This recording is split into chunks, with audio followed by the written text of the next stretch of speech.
BBC2 for the first of two programmes in which Lord Snowdon looks at the mechanics and the art of photography. Snowdon on camera.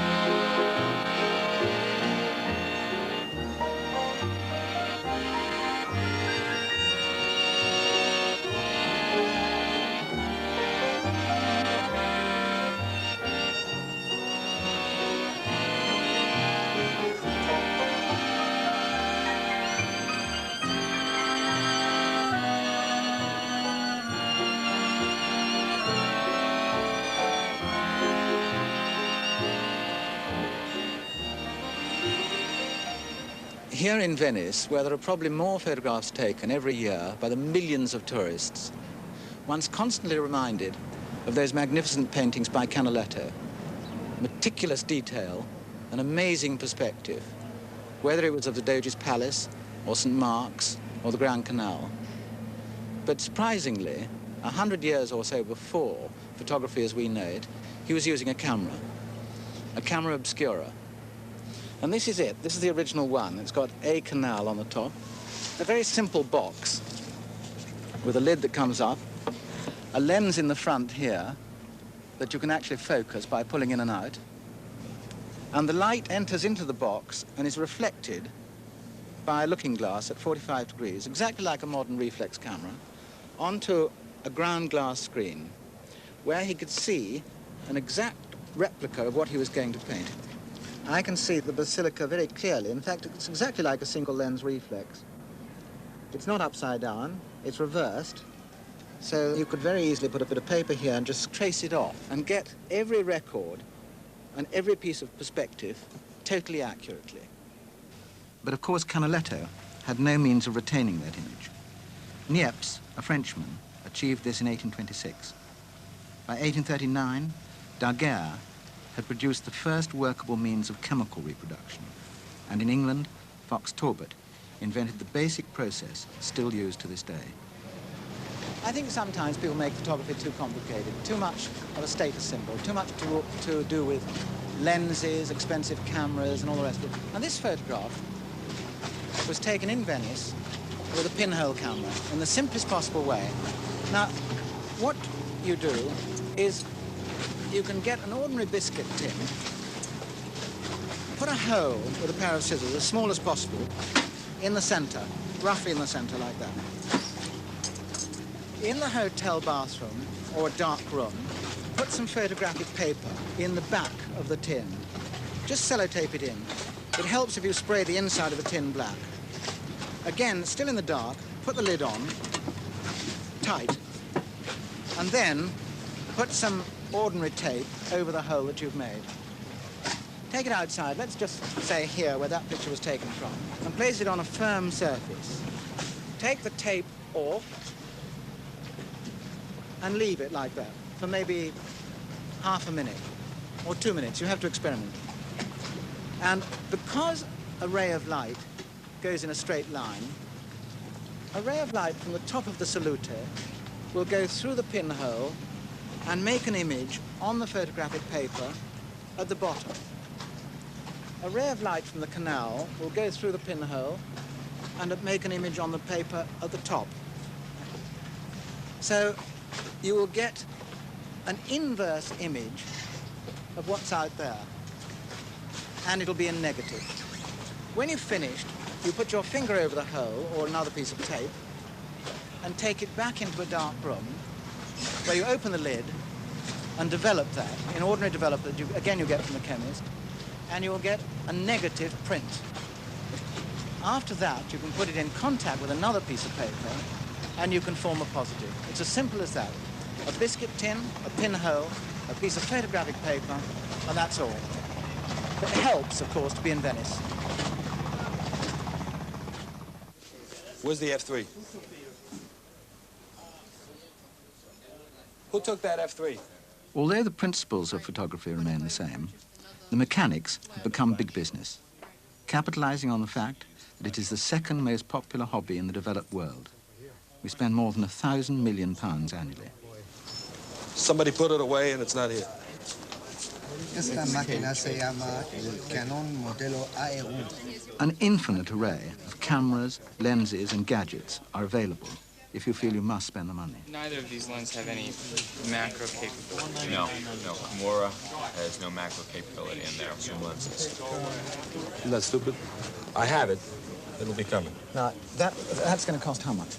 That'll cost about $620 to $650, just the body, no lens. And then the motor and the lens? The motor will run around $450. A lens, depending upon which one, will run anywhere from $100 to $200. So I could come in and buy this complete.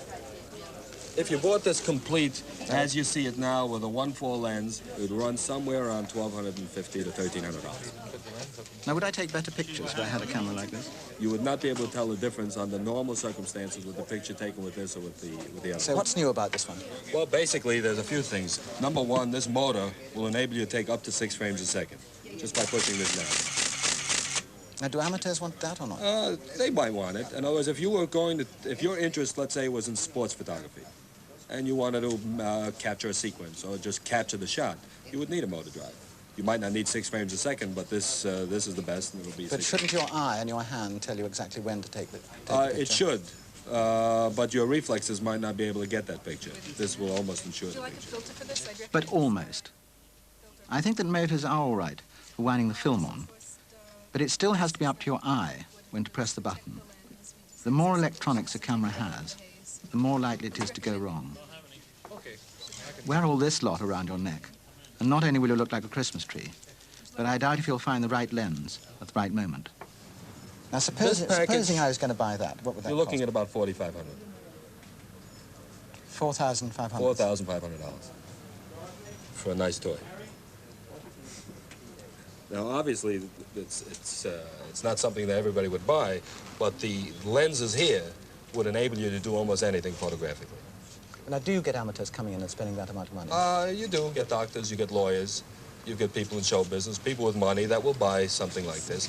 All of the cameras that you see that are being bought today are being bought, for the most part, by people that want to take good pictures, but they're buying a camera, they're not taking the time out to learn how to use it, and it becomes a status symbol. If you go to Central Park on a Sunday, you'll see hundreds and hundreds of cameras. Nobody's shooting pictures. If you look in my photo finishing bin and you look through 100 envelopes, you'll find 5 or 6 good pictures. That's the unfortunate part. Although most people own a camera, they still like to have a professional photograph of a special occasion, like an engagement or a wedding. Keep it. Chin down. Madame Harlip Keep it. has been a professional portrait photographer in Bond Street for over 40 years. Do look up. Thank you very much.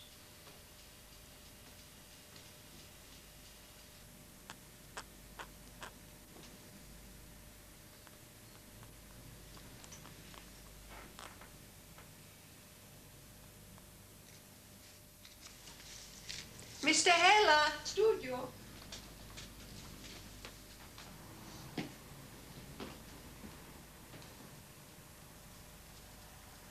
Mr. Heller. Black background, please.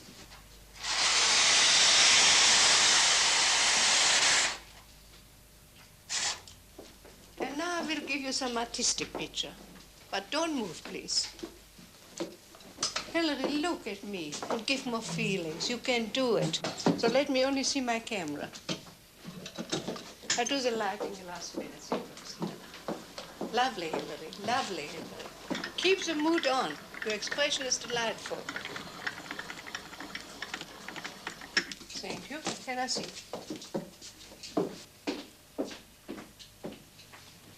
Stop. I do that.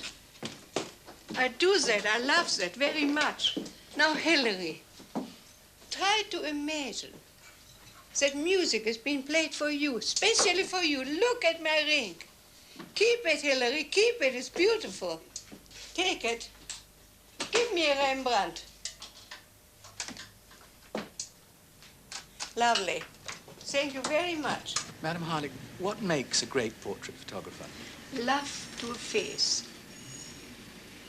Now, is that trying to tell the truth about a face, or is it flattering a face? No, telling the truth. Flattering is cheap.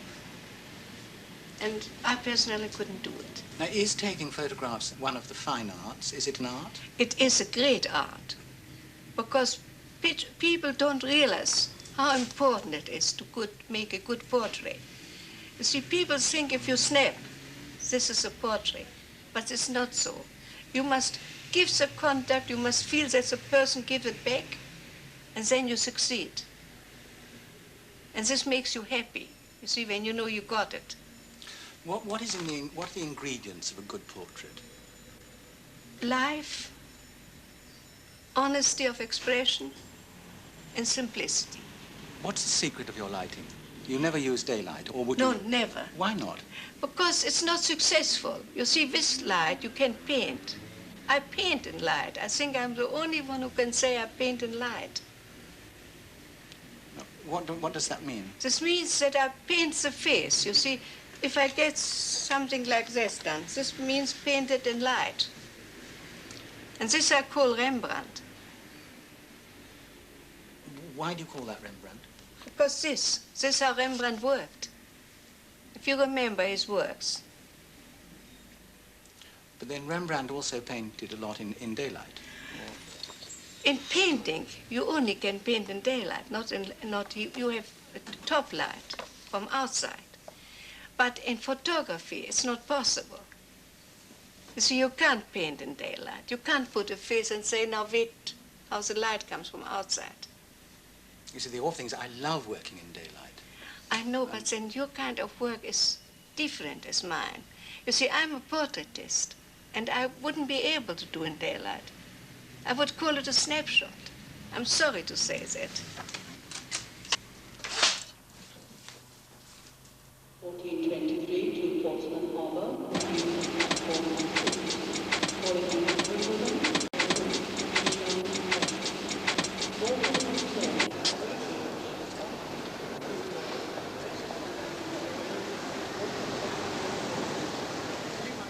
At the opposite end of the scale, for a passport or identity card, the simplest and cheapest way of taking a photograph is in a booth. You take it yourself, of yourself, and since you're looking in the looking glass, it should be the best likeness possible. But is it? I was rather surprised when the flash came, and I shut my eyes, and that was the result. You shut your eyes because of the flash? Yes, because of the flash. But it's not really like you, is it? Not very flattering. Not really, no. Are you photogenic or not? I don't think so now. I'm grey, but I thought I was before I went grey. Can I look at them first? No? Which do you like best out of those? That one, I think. Now, why do you like that first? I don't know, because I was smiling, I suppose. Is it very difficult when you're in there alone to put on a smile or not? It is, yes. I feel like a fool. So how did you manage to do it without it looking false? Well, I think it does look a bit false, actually, but... Now, that one's quite nice there. How did you choose that expression? Just coincidence that happened to glance that way. Now, let's see if we can get a Rembrandt out of this. I put a black anorak up here, and another one down there. And a hard light. Now, I'm going to swing around and see if we can get a really hard light. Because this black anorak should reflect no light, and we're just using one top light here, and nothing to fill in. Nice, cruel, hard light. Do you like your work being recognizable? What I mean by that is sometimes people might say that your portraits are so strong they're recognizable as a portrait by Karsh, first and foremost, of somebody. I assure you, I'm not egotistical at all, but I can recognize a Rembrandt miles away. When I am in a room and I see a picture way down there, 3-4 galleries away, I know it's a Rembrandt. So I think also it was Teichen who made this observation. You don't even have to sign your photograph because the stamp of your creativity is right there along with you. They are all-encompassing. I'd like to think definitive picture of that person. Karsh of Ottawa, one of the world's most famous portraitists of the famous. I went to him with an ashtray and I said, if you please, sir, he wouldn't hear of it. So without any premeditation, but with a great deal of devotion, I said, forgive me, sir. Before I knew it, I'd taken the cigar away from him, put it on an ashtray, and withdrew to my camera 4 or 5 feet away and clicked this picture, which he looked so serious as he could have devoured me. Do you ever take photographs of unknown people? Indeed, I still do. If I find a person, a face, man or woman, I often invite them to be photographed, and they are unknown. But somehow the capricious nature of human being is that they are more often than not interested in the famous than the others. That is, I'm speaking, if you published unknown photographs of unknown people, I think they will be accepted by artists and a few interested in photography, but basically the world, the viewer, would like to read something about achievements. Mr. Karsh, what's the largest number of reproductions of your work that's ever been done? The first I photographed in my life was Pius XII in 1949 for the Holy Year. And I presented it to the Vatican, totally. It became the bestseller in the Vatican, and they printed 26 million of these to go to the faithful. A photograph or interpretation of a person has to include compassion, frailties of that person, and hopefully his achievements. You go beyond the person's face in depth. And what does that mean? Well, it means that it is what we hope in our approach we accomplish about any artistic endeavor. It means your understanding of the personality. You are already imbued with the contribution of that personality, man or woman, to the world. And if the result can show that I have gone beyond, and indeed I feel I have, the very soul of that person, the very depth of that, of his consciousness or her consciousness, then you have something that is enduring, something you can live with, something that will grow on you.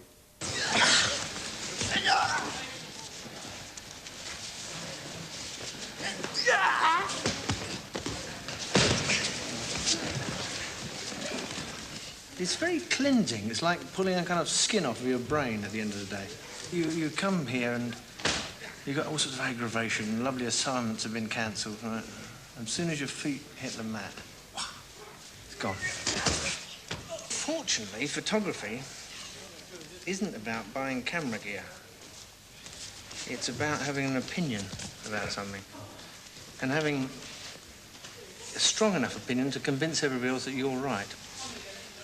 Terry Donovan, down-to-earth fashion photographer, still at the top after 20 years. I think the thing is that so many photographers nowadays want to get an American car and a credit card, and they're not obsessed by photography. See, all that old 60s school are manic photographers. When I'm photographing models, if I think they're dogs, there's nothing there. How do you spark it off? What do you do? A little bit of imagination, sir. Two, please. Yeah? Yeah, thanks. Should we do it, or just finish that curve? We're getting dark soon. Is it supposed to be like that? We can try it with the body stocking. Is it supposed to be worn without anything at all under it, like this? No, it's supposed to be worn with skirts or petticoats or anything. Well, in that case, it looks terrific. No. I think you could teach the average bloke to take reasonable photographs in 2 or 3 days, right? See what happens if you sit down. It'd be quite sweet, wouldn't it, sitting down? Sit down on the floor. But to get it past it's like the sound barrier, you know, once you get through it, the more you know, the more tricky it becomes. And the average bloke staggers into a room and takes a picture. He doesn't know about the colour temperature. You know what this tells you, don't you? Right. Fire. Get the thing out of the packet and see what the film speed is. I'm going off at a tangent there, but basically I think the reason why it's difficult is because I think it's a sort of slightly metaphysical process. 20 minutes at F8. You can't actually analyse why photographs work. These cameras were designed basically by people who never take photographs, you see. They're male jewellery. They're what people hang around their neck. I mean, they never take photographs. So you see, you need 2 men to load it. It's a shame, really. It's wonderful lenses. Now, take the... Where's the crimper? Right, just take the hair a little bit out of the eye. Come on, Winkle. It'd be faster than this if it was Northern Ireland. Get out of the way quick. Right. Okay. Sit more upright. You sure you're still a schoolgirl? Right. That's right. Stay like that. Okay, I think we've cracked this. Okay. Sit right. We'll do one more roll for Lloyd's. Give me the roller stick.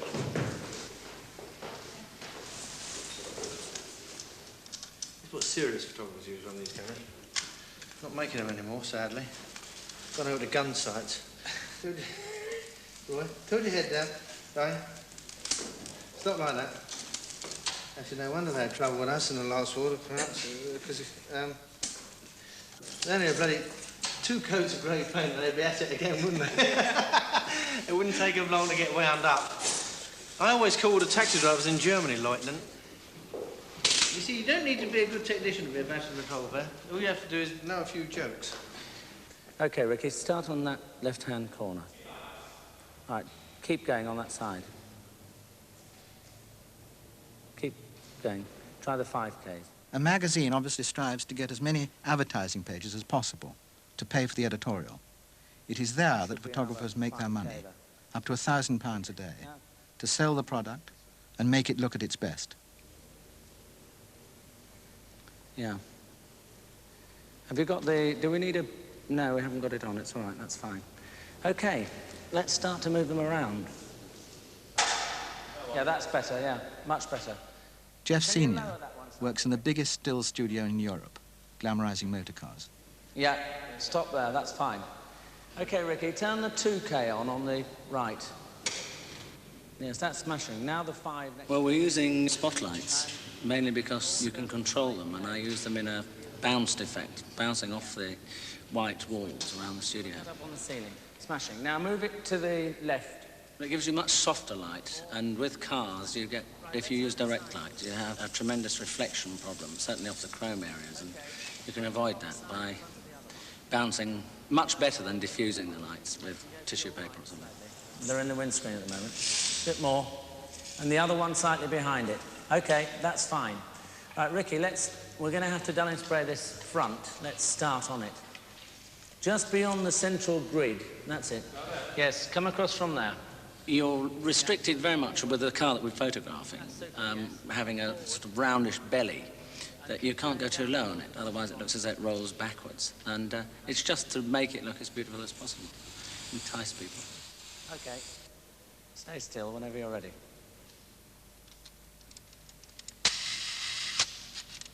And sometimes you alter the height of it by putting sandbags in, do you? Oh, yes, yes. With most of them, we put sandbags and lead weights and things in the engine, and to pull it down to make it look more racy and more desirable.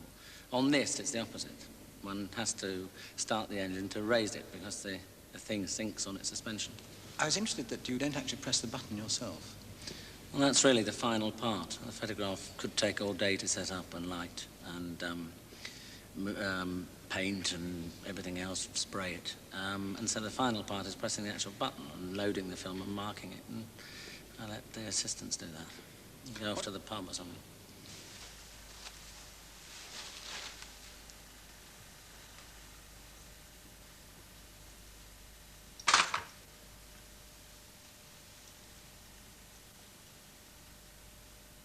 Paul Kemp works out of a small basement in Baker Street.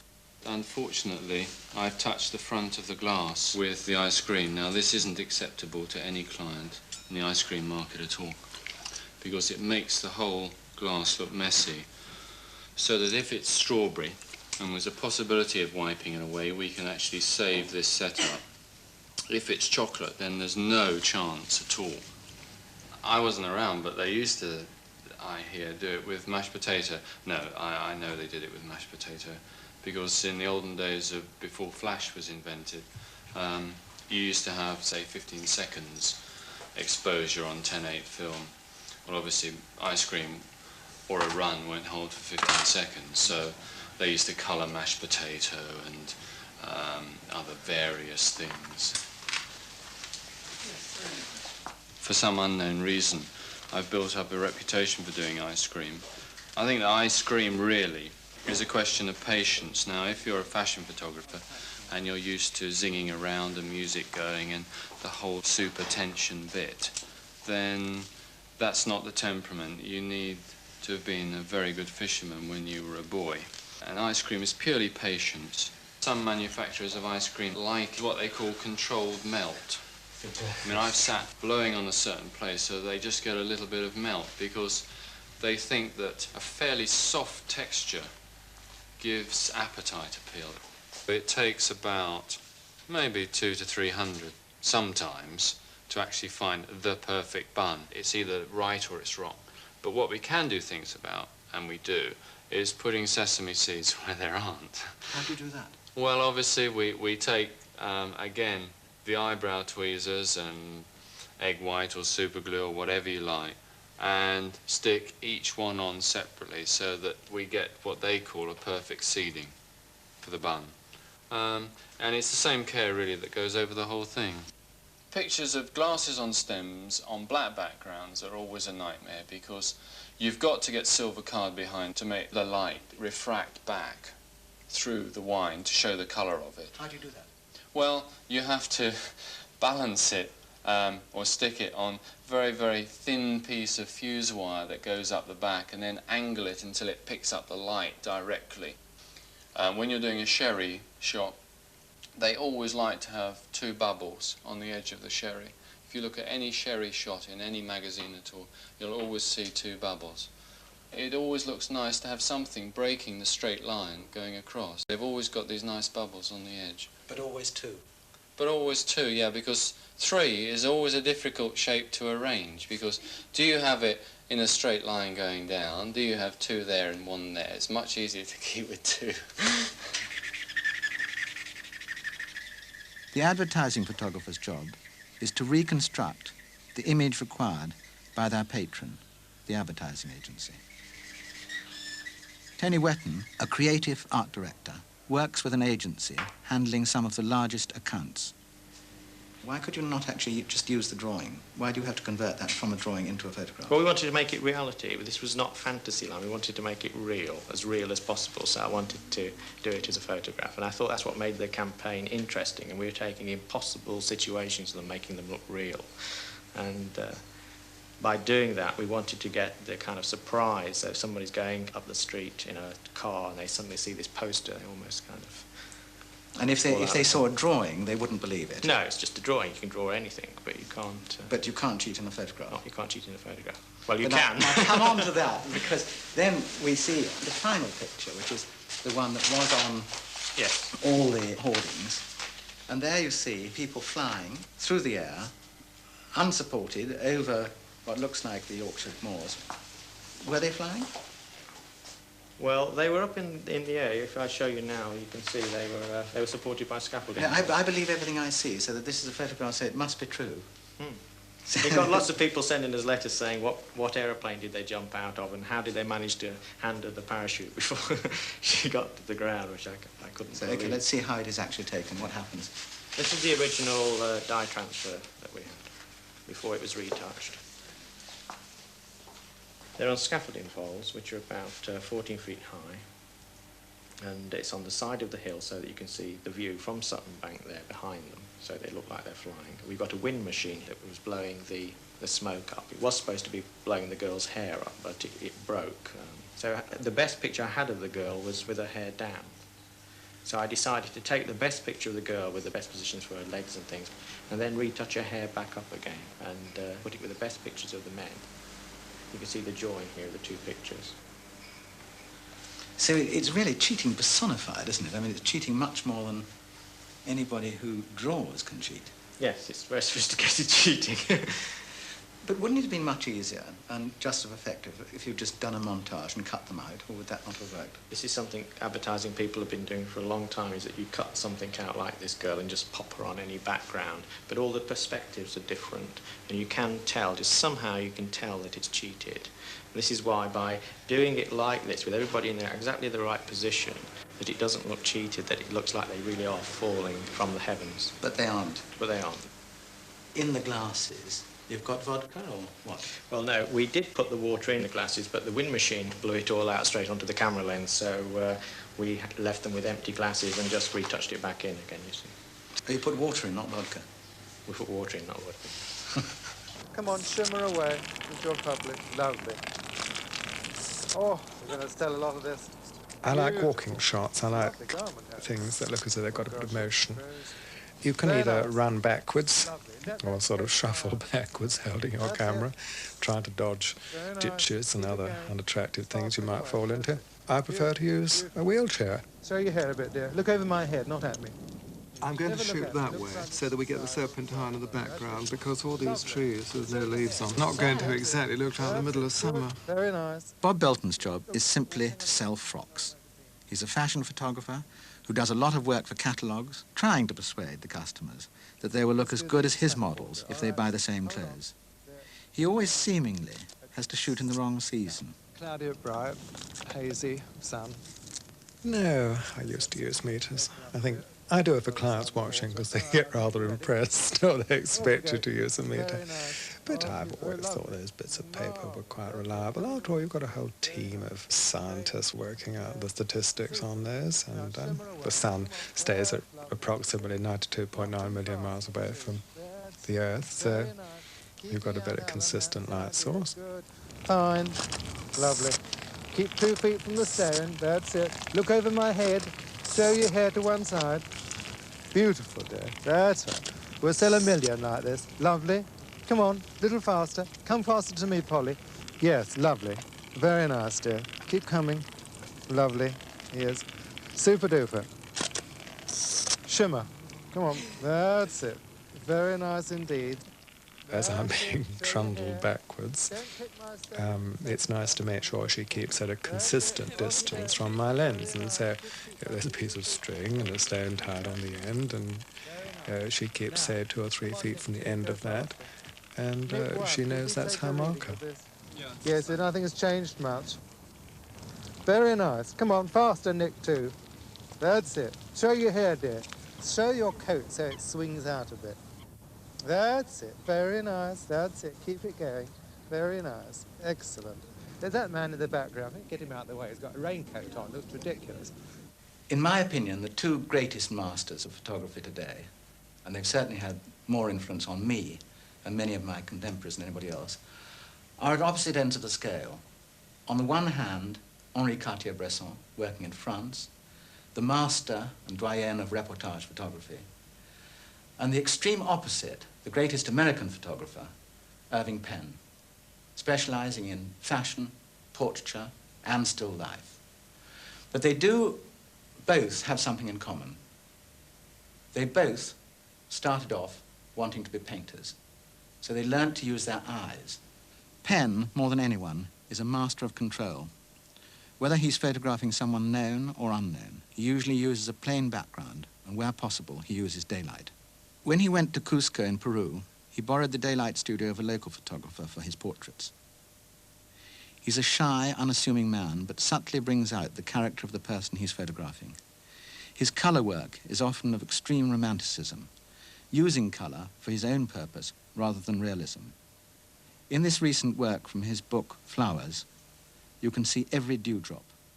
Again, a plain background, and very simple. You're not aware of any photographic tricks. Cartier-Bresson, on the other hand, is the master of reportage. More than anyone, he can capture the moment of joy, of sadness, above all of truth. He worked for newspapers and magazines in the 30s and pioneered the use of the small 35mm camera. Also a shy man, he believes that photographers should be unseen and unknown. His work makes people react. He doesn't print his own photographs, but he won't let anyone crop or retouch them. These pictures are more than 20 years old, but they're dateless. He's revered by his contemporaries and today's students alike.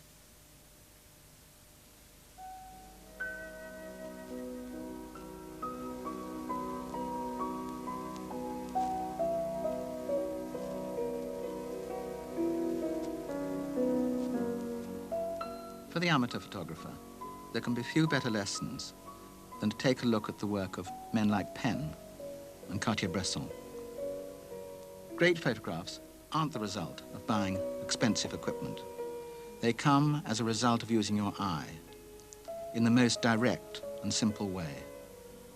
If you want to take pictures of a place such as Venice, don't just imitate the postcards. Get up a couple of hours earlier, when everyone else is still in bed. Wander about.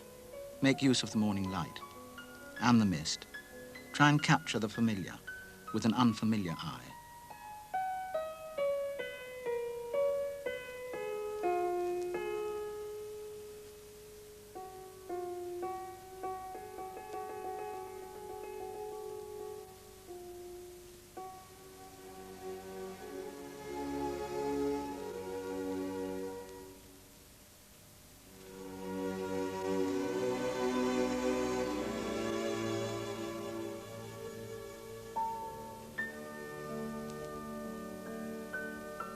I think Venice probably looks its best, out of season, in November or December, using fog or rain to your advantage, rather than the hard midday sun. In such a place, at such a time, it's virtually impossible not to succumb to the romantic and nostalgic atmosphere.